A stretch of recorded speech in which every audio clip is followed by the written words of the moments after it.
silence there. Nobody asked him any question.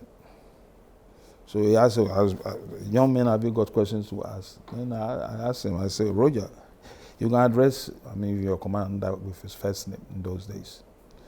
He said, Roger, sir, I don't think we have been commissioned to command or get involved in politics actively. And then he smiled. I remember very well. He smiled and said, oh, Nyaho, things have changed. Well, it's changing. So I kept quiet. And unfortunately, during the execution of the generals, he was one of those who was executed. That's true. That's almost 40 years ago. Mm-hmm. So when we came back... Actually, exactly 40 years now. Yeah. When we came back from the Middle East, 2 weeks after my arrival, I was arrested by the military. Mm-hmm. And I wasn't arrested for nothing. I was arrested because when I came back, I had a call from somebody I've known when I was at the age of 15, 15, mm-hmm. by the name of J.A. Atokwashi. You might have heard the name. Of course, from Choco. That's right. Yeah. Now, I went to see J.A., as we call him. And when I got in there, I saw one of our senior officers whom I've never met. I just see him in pictures and whatnot, by the name of Colonel George Minyela. Minyela. Mm-hmm. May he rest in peace. I think he's passed on also. Not too long ago, right? Not too long ago.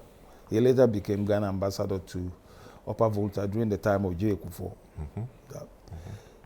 So I met George with Atokwashi, and George told me that he's happy to have seen me. And he talked about his plan to change the government. He was very blunt. And he's been in government before. He was once a commissioner himself. Mm-hmm. In fact, he was positioned also later at the regional commissioner? Yes, at the regional commissioner in the Eastern region. Eastern, and he transformed those who are beautiful. The so-called Kofodua flowers. Exactly. Doing the landscaping and all the things Minyela is to be credited for. Yeah. Was responsible. So when he spoke that, he was quite positive in what he was saying. And then when he realized I was from 5BN, mm-hmm. That's 5th Battalion, 5 Battalion of Infantry. He was even more interested. Mm. So he asked me if I have a friend I can trust. And, so I said yes. So I mentioned a friend who was then Captain Sami Totime, mm-hmm. a Shanghai Strait officer. So I talked to Sami and invited Sami to Ato's place, and we met him. And the discussions were going on. We have been attending meetings with the aim of overthrowing Acheampong.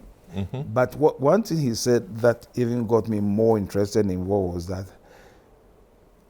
with the removal of Acheampong, or if Acheampong is removed,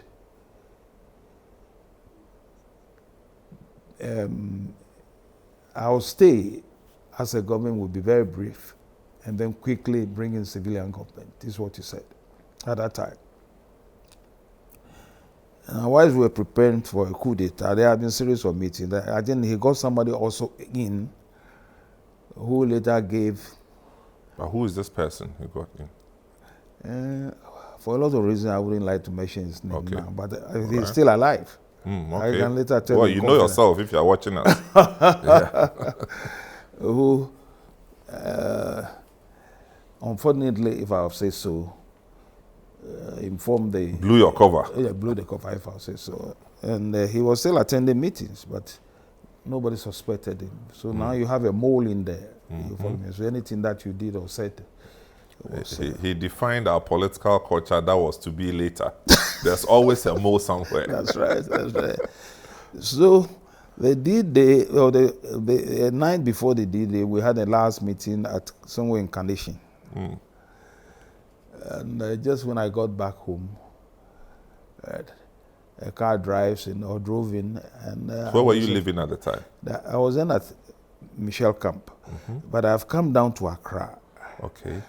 But you were working at 5 BN in Burma camp. You see? You were working at 5 BN in Burma camp. Yeah, but you're living in Michelle camp. Okay. I was in Michelle camp before I came to 5 That's BN. correct. That's correct. So I was then in my wife's. I came down to Accra for the weekend. I remember it was a Friday. To my wife's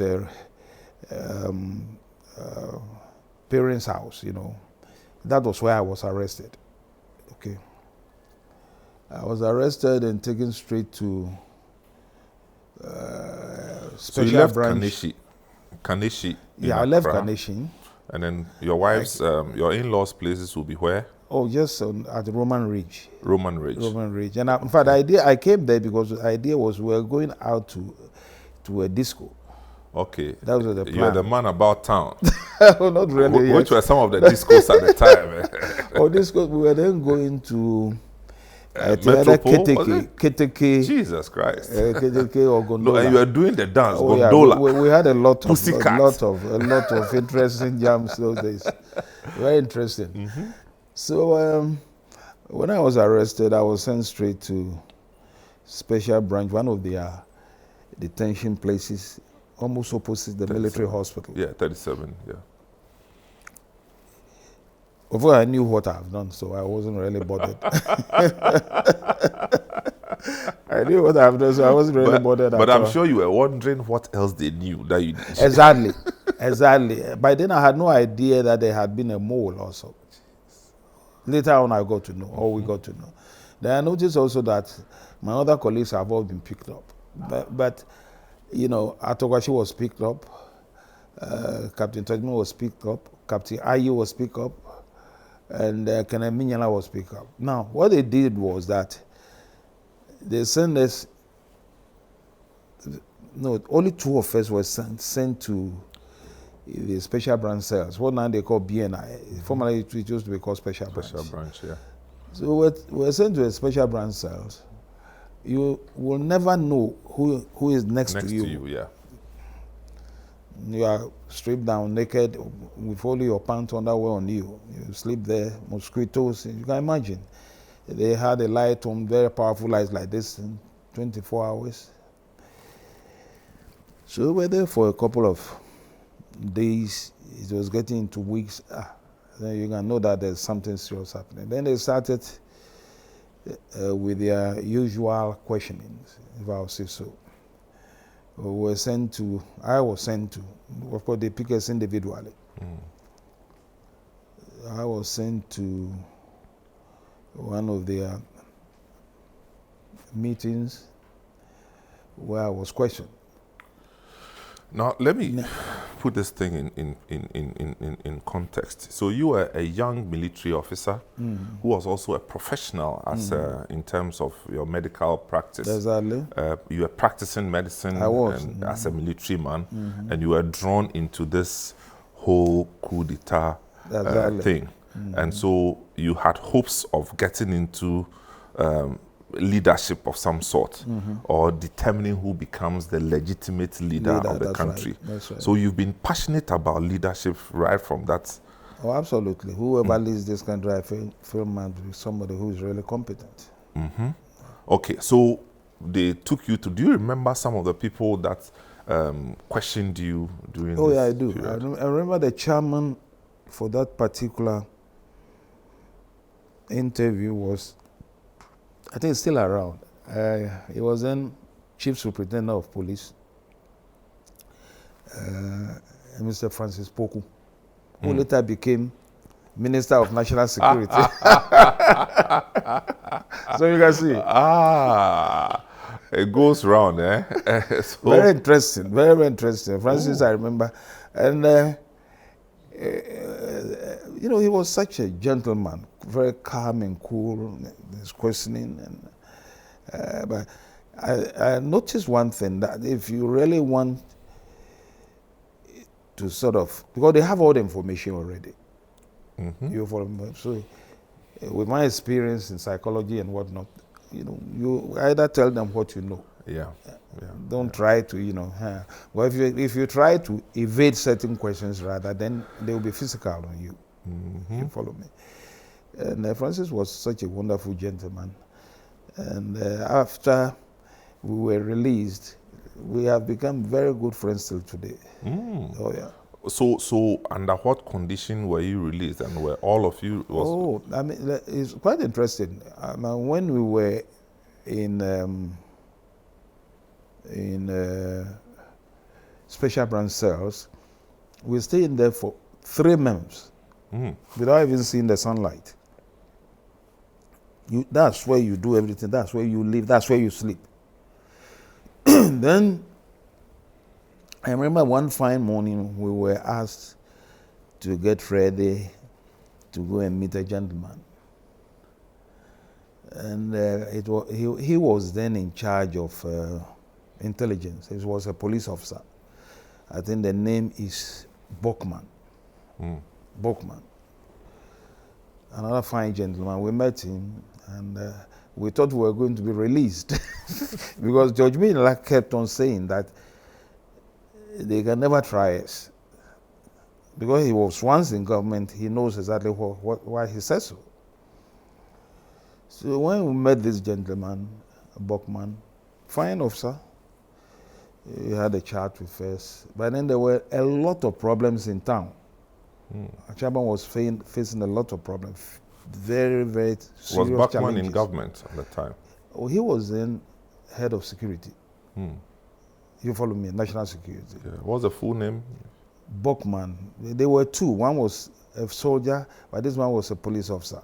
It was a police officer I'm talking about. Okay. There was one who was very popular in the 70s and the late 70s. I think that was Captain Bokman. That was a soldier.